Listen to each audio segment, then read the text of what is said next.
Halo teman-teman, balik lagi dengan kami. Kali ini kami akan membahas materi yang berjudul motivasi. Sebelumnya perkenalkan kami dari kelompok 5 yang beranggotakan 4 orang. Yang pertama Cindy Sitanggang, kedua Indah Hutagalung, ketiga Maria Nanciluman Siantar, dan yang keempat Eva Aritonang. Baik teman-teman, kita masuk pada materi yang pertama yaitu pengertian motivasi. Secara etimologi, kata motivasi berasal dari bahasa Inggris yaitu motivation, yang berarti dorongan untuk melakukan suatu aktivitas dalam mencapai tujuan. Motivasi juga berasal dari bahasa Latin yaitu movere, yang berarti to move atau menggerakkan. Sekarang kita masuk pada bagian tujuan motivasi. Hakikatnya tujuan dan fungsi motivasi dalam konteks manajemen secara implisit sudah terkandung dalam pengertian motivasi yang dikemukakan oleh para pakar. Namun untuk jelasnya dapat dikatakan bahwa tujuan motivasi adalah untuk menumbuhkan, memelihara, dan menggerakkan semangat kerja sumber daya manusia agar tujuan organisasi tercapai secara efektif.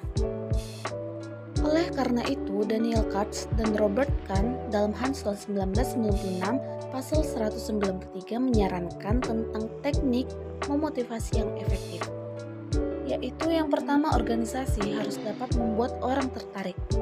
Kedua, orang harus diajak untuk melakukan tugas-tugas organisasi secara sadar dan efektif. Ketiga, orang harus dirangsang untuk terlibat dengan aktivitas-aktivitas yang berhubungan dengan kerja yang inovatif dan kreatif sehingga dapat menyelesaikan masalah secara efektif dan efisien. Selanjutnya, pandangan dan teori motivasi dalam manajemen. Berikut secara singkat disajikan beberapa pandangan model atau teori motivasi yang dikemukakan para pakar sebagai berikut. Yang pertama, pandangan teori motivasi model teori klasik, yang mana pandangan model teori klasik disebut juga model tradisional. Model motivasi tradisional dikaitkan dengan teori manajemen klasik yang dikembangkan oleh Henry Fayol, Stoner, Freeman, dan Gilbert pada tahun 1995. Inti pandangan tradisional menjelaskan bahwa cara yang paling efisien dalam memotivasi karyawan adalah dengan cara sistem upah. Pandangan yang kedua yaitu pandangan teori motivasi model hubungan manusia. Dikaitkan dengan penelitian Alton Mayo, secara ringkas hasil penelitian Mayo menolak pandangan klasik bahwa upah merupakan cara efektif untuk memotivasi karyawan. Mayo dan para peneliti lainnya berpendapat bahwa kebosanan dan pengulangan berbagai tugas merupakan faktor yang menurunkan motivasi. Pandangan yang ketiga yaitu pandangan teori motivasi model teori X dan Y. Pandangan motivasi model sumber daya manusia dikaitkan dengan teori yang dikemukakan oleh Douglas MC Gregor tentang teori X dan teori Y. Teori X merupakan teori tradisional yang mengasumsikan dan memandang karyawan yang pertama sebagai manusia pemalas, yang kedua manusia lebih suka diberi petunjuk praktis dan sedang diberi arahan secara detail tentang apa yang harus dilakukan daripada diberi kebebasan berpikir untuk mengambil keputusan. Selanjutnya asumsi teori yang memandang karyawan yaitu yang pertama sebagai manusia yang memiliki komitmen dan motivasi untuk mencapai tujuan hidupnya. Yang kedua manusia bukannya tidak suka bekerja tetapi merupakan bagian alamiah dari hidup mereka. Yang keempat pandangan teori motivasi higienis. Teori motivasi higienis biasanya disebut juga teori motivasi dua faktor. Tokoh teori ini adalah seorang ahli psikologi Frederick Herbert. Menurut Herbert, ada dua faktor yang mempengaruhi kepuasan kerja. Yang pertama, faktor yang memotivasi, dan yang kedua, faktor penyehat. Faktor motivasi adalah faktor-faktor yang dapat menyebabkan kepuasan, sedangkan faktor higienis adalah faktor yang merupakan penyebab ketidakpuasan. Yang kelima, pandangan teori motivasi model hierarki kebutuhan Maslow. Pandangan teori motivasi berdasarkan kebutuhan menyatakan bahwa kebutuhan merupakan pendorong seseorang untuk melakukan suatu pekerjaan atau perbuatan. Salah satu teori kebutuhan yang cukup diterima secara luas terkait motivasi adalah teori hierarki kebutuhan yang diperkenalkan seorang ahli psikologi Abraham Maslow melalui makalahnya A Theory of Human Motivation. Maslow membuat hipotesis bahwa dalam setiap diri manusia terdapat 5 tingkatan kebutuhan, yaitu yang pertama kebutuhan fisik, yang kedua kebutuhan rasa aman, yang ketiga kebutuhan sosial, yang keempat kebutuhan penghargaan, dan kelima kebutuhan aktualisasi diri. Pandangan yang keenam yaitu teori motivasi pengharapan, teori pengharapan. Dikaitkan dengan karya Viktor Fromm pada pertengahan 1960-an, Teori ekspektasi beranggapan bahwa seseorang bekerja karena didorong oleh adanya harapan. Dengan kata lain, seseorang akan memiliki motivasi tinggi jika mereka merasa yakin prestasinya dapat mengantarkan sesuai harapannya. Dalam realitas di organisasi, kemungkinan individu akan termotivasi disebabkan yang pertama karena pekerjaan mereka akan mengarah ke prestasi yang lebih tinggi, dan yang kedua prestasi yang tinggi akan menguntungkan dan sesuai dengan harapan mereka. Yang ketujuh, teori motivasi berdasarkan teori keadilan. Diperkenalkan oleh J. Stacy Adams pada tahun 1988. Secara umum, teori ini menjelaskan kepuasan orang dengan hasil dan untuk memprediksi perubahan yang dihasilkan dalam perilaku mereka.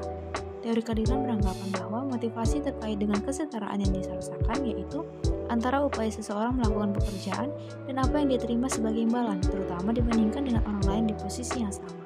Yang kedelapan, teori goal setting berpandangan bahwa tujuan menjadi sumber utama motivasi seseorang. Menurut Robbins pada tahun 2002, beberapa riset menunjukkan superioritas dari tujuan khusus dan menantang menjadi sumber motivasi. Dengan kata lain, berdasarkan hasil riset telah membuktikan bahwa secara signifikan tujuan merupakan kekuatan motivasi yang dapat mengarahkan tindakan-tindakan seseorang. Yang kesembilan, teori motivasi penguatan. Teori penguatan dikaitkan dengan ahli psikologi Skinner, Pavlov, dan Watson. Pendekatan motivasi yang berbasis teori penguatan berpandangan bahwa tingkah laku dengan konsekuensi positif cenderung diulang, sebaliknya tingkah laku dengan konsekuensi negatif cenderung tidak diulang. Menurut Robbins pada tahun 2002, teori penguatan mengabaikan kondisi dalam diri individu dan tidak memperhatikan apa yang merangsang perilaku dari dalam diri seseorang, akan tetapi hanya memperhatikan pada apa yang terjadi pada seseorang ketika mengambil suatu tindakan. Baik, sekarang kita masuk pada contoh studi kasus. Kami mengambil contoh studi kasus motivasi kerja perusahaan listrik negara atau PLN. Perusahaan listrik negara atau PLN cabang Kabupaten Mendung Kelabu dihadapkan pada persoalan tingkat ketidakhadiran pegawai yang cukup tinggi. Pada setiap hari Senin dan Jumat, kurang lebih sekitar 26% pegawai tidak masuk kerja berdasarkan hasil rapat yang diikuti oleh para pimpinan PAM tersebut. Hal ini sudah membudaya dan sulit diperbaiki sebab banyak karyawan yang mempunyai pekerjaan tambahan di luar kantor. Basuki sebagai kabak kepegawaian baru saja mengikuti pelatihan mengenai pengembangan sumber daya manusia pada salah satu perguruan tinggi ternama. Setelah mengikuti pelatihan, Basuki terinspirasi untuk mengadakan perubahan dalam manajemen kepegawaian karena setelah dianalisis secara ekonomi, tingkat ketidakhadiran pegawai ini dapat merugikan perusahaan Rp1 juta per minggu. Basuki yakin dengan perubahan ini akan dapat mengurangi kerugian. Basuki mengajukan rencana untuk menyelesaikan masalah ini kepada atasannya, Kepala Cabang PLN yang bernama Baturi. Rencana Basuki adalah setiap hari Jumat pukul 15.00 diadakan undian yang akan ditarik setiap minggu. Kartu absen semua pegawai yang bekerja penuh mentaati jam kerja pada minggu itu akan dimasukkan ke dalam kotak undian. Setiap minggu, 2 orang pemenang akan mendapatkan hadiah berupa voucher senilai Rp500.000. Pada setiap akhir bulan juga akan diadakan undian bulanan, di mana pegawai yang tidak pernah absen saja yang akan diikutkan dalam undian. Undian bulanan menyediakan hadiah bagi satu pemenang berupa voucher seharga Rp1 juta. Setelah menyimak rencana Basuki dan mengadakan kalkulasi keuangan dengan kabak keuangan, Bajuri sebagai kepala cabang menyetujui rencana ini dan langsung diimplementasikan pada bulan berikutnya. Setelah berjalan selama 4 bulan, diadakan evaluasi terhadap tingkat ketidakhadiran pegawai. Hasilnya, berkat kebijakan tersebut, tingkat ketidakhadiran per minggu hanya sekitar 2%. Tetapi kemudian muncullah suatu persoalan. Beberapa pegawai datang tapi tidak jelas melakukan pekerjaan apa. Beberapa pegawai memaksakan diri untuk datang ke kantor walaupun dalam keadaan sakit yang perlu istirahat, sehingga memungkinkan terjadi penularan terhadap pekerja yang sehat. Demikian contoh studi kasus yang dapat kami berikan untuk materi ini. Jadi yang dapat disimpulkan adalah motivasi merupakan suatu keadaan atau kondisi yang mendorong, merangsang, atau menggerakkan seseorang untuk melakukan sesuatu atau kegiatan yang dilakukannya, sehingga ia dapat mencapai tujuannya.